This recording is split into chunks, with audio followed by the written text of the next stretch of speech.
नरेंद्र मोदी जी ने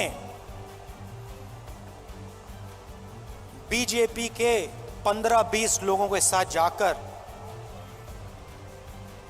लाल चौक पे तिरंगा फहराया। भारत जोड़ो यात्रा ने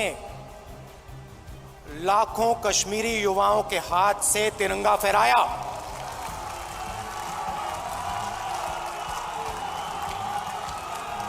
प्रधानमंत्री को फर्क नहीं समझ आया। सरकार की सोच के बारे में आज आपको बताना चाहता हूं। कुछ दिन पहले इंटरव्यू में एक मंत्री ने कहा कि चाइना की इकोनॉमी हिंदुस्तान की इकोनॉमी से बड़ी है, तो हम उनसे कैसे लड़ सकते हैं। चाइना की इकोनॉमी हिंदुस्तान की इकोनॉमी से बड़ी है, तो हम उनसे कैसे लड़ सकते हैं। सावरकर की विचारधारा, सावरकर की विचारधारा, अगर जो आपके सामने आपसे तगड़ा है, मजबूत है, तो उसके सामने अपना सिर झुका दो, मत्था टेक दो। अदानी जी पे मैंने आक्रमण किया। मैंने कहा कि अदानी जी 609 नंबर से दूसरे नंबर तक कैसे पहुंचे। आपकी जो फॉरेन पॉलिसी बनती है, चाहे वो बांग्लादेश हो, चाहे वो इजराइल हो, ऑस्ट्रेलिया हो, श्रीलंका हो, सब जगह उनको फायदा मिलता है। इजराइल में सारे के सारे डिफेंस के कॉन्ट्रैक्ट मिल गए। श्रीलंका में एक व्यक्ति कहता है कि राजापाक्सा जी ने उन्हें कहा कि नरेंद्र मोदी जी ने दबाव डालकर अदानी जी को कॉन्ट्रैक्ट दिलवाया। तो मैंने सिर्फ एक सवाल पूछा, नरेंद्र मोदी जी, आपका अदानी जी से रिश्ता क्या है। मैंने और कुछ नहीं कहा। मां बैठी हैं, मैं छोटा सा था, 1977 की बात है।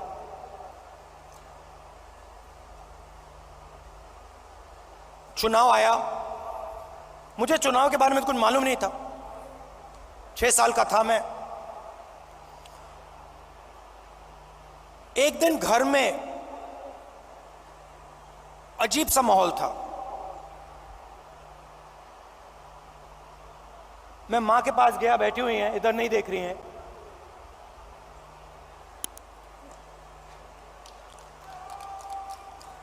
मां के पास गया, मैंने मां से पूछा, मम्मी क्या हुआ। और मां कहती हैं, हम घर छोड़ रहे हैं। तब तक मैं सोचता था कि वो घर हमारा था। तो मैंने मां से पूछा,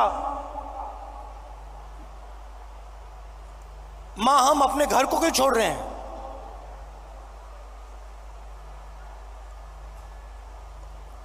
और पहली बार मां ने मुझे बताया कि राहुल, ये हमारा घर नहीं है, ये सरकार का घर है,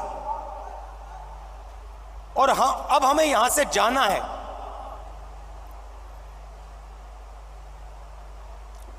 मैंने मां से पूछा, मां कहां जाना है। कहती है, नहीं मालूम।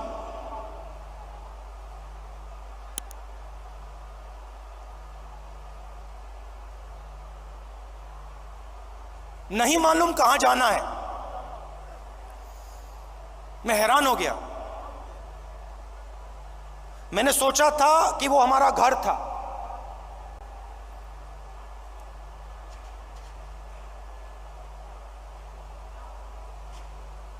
बावन साल हो गए।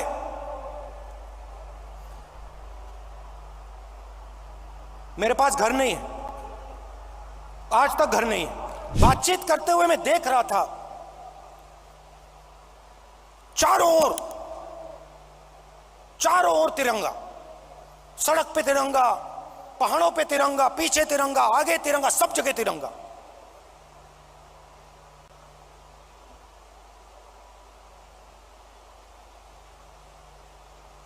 फिर हम वैली में घुसे। वैली में घुसते हैं,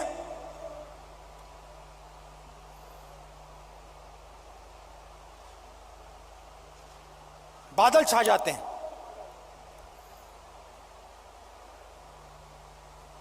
धूप गायब हो जाती है, और जैसे ही हम घुसते हैं, पुलिस वालों ने हमें कहा था कि 2000 लोग आएंगे। मेरे सिक्योरिटी वालों ने सोचा था 2000 लोग आएंगे। जैसे ही हम घुसते हैं, वहां पे 40,000 लोग खड़े।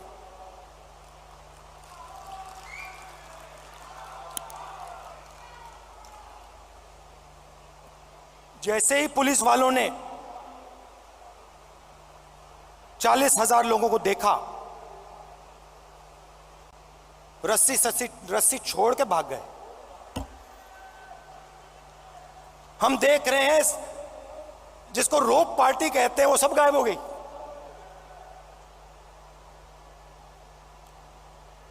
सब गायब हो गई।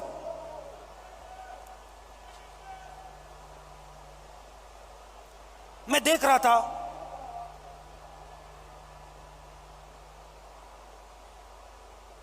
हिंदुस्तान के सबसे टेररिस्ट इन्फेस्टेड जिले में जहां भी आप देखो, तिरंगा तिरंगा तिरंगा तिरंगा तिरंगा, सब जगह। कौन उठाए थे तिरंगा? हमारे पास सिर्फ 125 यात्री थे। कश्मीर के लोग तिरंगा उठाए थे। एक ने नहीं उठाया था, हजारों ने उठा रखा था। और यही कहानी पूरे कश्मीर में,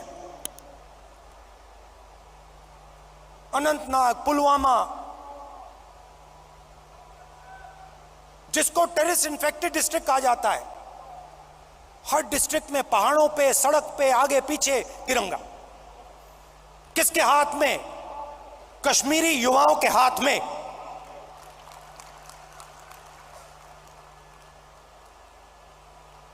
सीआरपीएफ के लोग मुझसे कह रहे, भैया ये तो हमने कभी जिंदगी में नहीं देखा, ये क्या हो गया?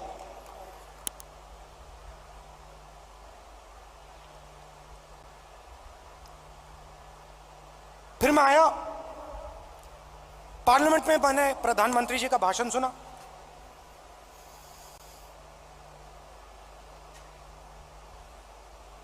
कहते हैं कि मैंने भी जाके लाल चौक में तिरंगा फहराया था।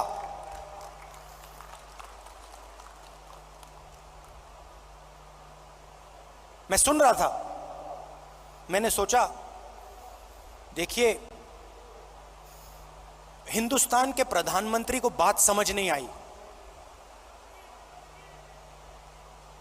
बात समझ नहीं आई।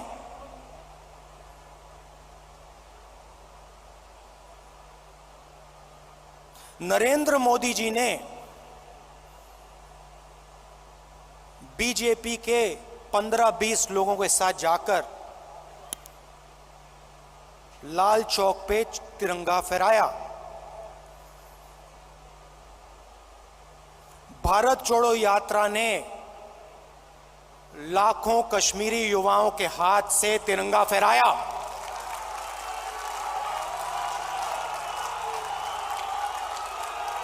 प्रधानमंत्री को फर्क नहीं समझ आया। हमने हिंदुस्तान की भावना, इस झंडे की भावना जम्मू कश्मीर के युवाओं के अंदर डाल दी। आपने अपने झंडे की भावना जम्मू कश्मीर के युवाओं से छीन ली। यह फर्क है हम में और आप में। सरकार की सोच के बारे में आज आपको बताना चाहता हूं। कुछ दिन पहले इंटरव्यू में एक मंत्री ने कहा कि चाइना की इकोनॉमी हिंदुस्तान की इकोनॉमी से बड़ी है, तो हम उनसे कैसे लड़ सकते हैं? चाइना की इकोनॉमी हिंदुस्तान की इकोनॉमी से बड़ी है, तो हम उनसे कैसे लड़ सकते हैं?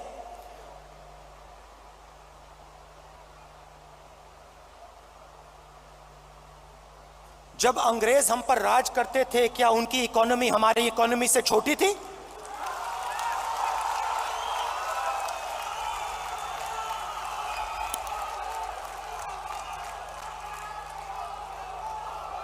लड़ाई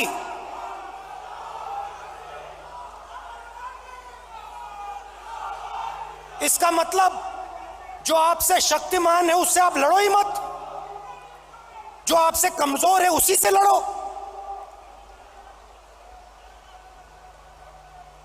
इसको कायरता कहा जाता है।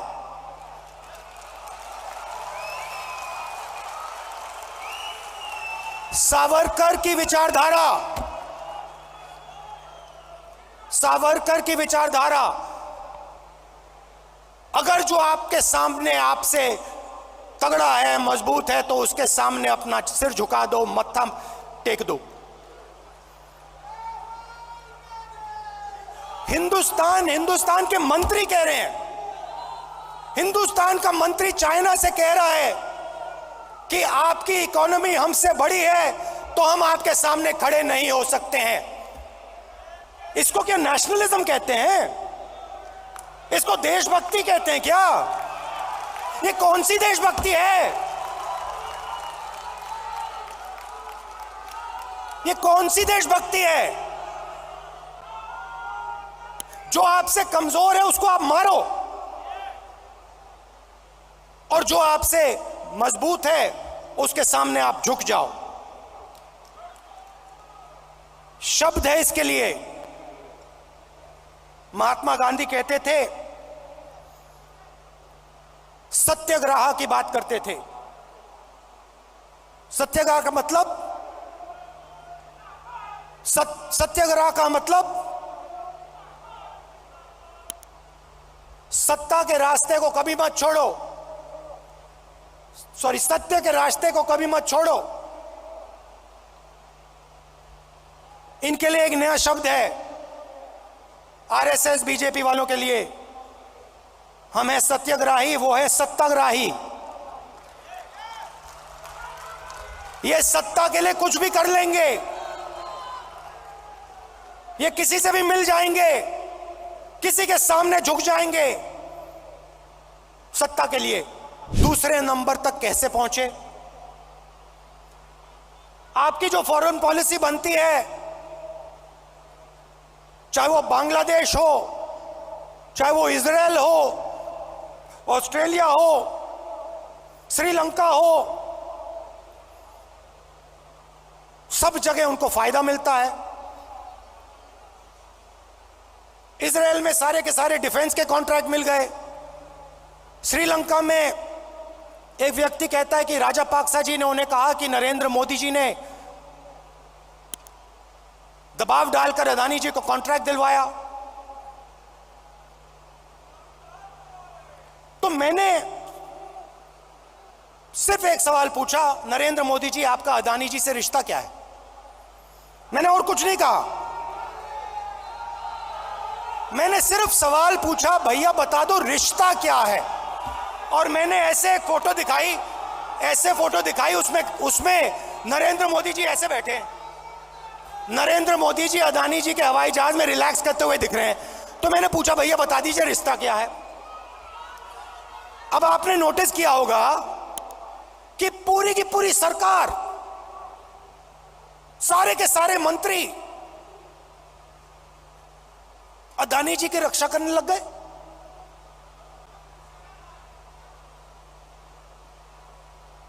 अदानी जी की रक्षा करने लग गए। कहते हैं जो अदानी जी पे आक्रमण करता है वो देशद्रोही है। मतलब अदानी जी देश के सबसे बड़े देशभक्त बन गए। और बीजेपी और आरएसएस इस व्यक्ति की रक्षा कर रही है। सवाल यह उठता है, रक्षा क्यों कर रही है? क्या है इस अदानी में जो बीजेपी और आरएसएस को, सब मंत्रियों को इसकी रक्षा करने की जरूरत पड़ रही है?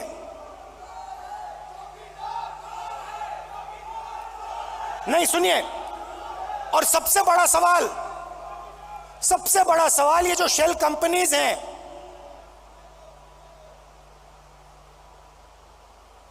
जो हजारों करोड़ रुपया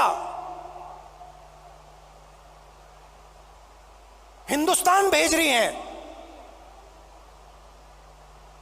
ये किसकी हैं? इसमें किसका पैसा है? अदानी जी डिफेंस इंडस्ट्री में काम करते हैं, डिफेंस इंडस्ट्री में काम करते हैं, और हिंदुस्तान की सरकार को यह भी नहीं मालूम कि अदानी जी की शेल कंपनी है बाहर। इसमें इन्वेस्टिगेशन क्यों नहीं हो रहा? जेपीसी क्यों नहीं हो रही? डिफेंस का मामला है, देश की रक्षा का मामला है, पता तो लगाना चाहिए ये पैसा किसका है, शेल कंपनीज किसकी हैं, मगर नहीं।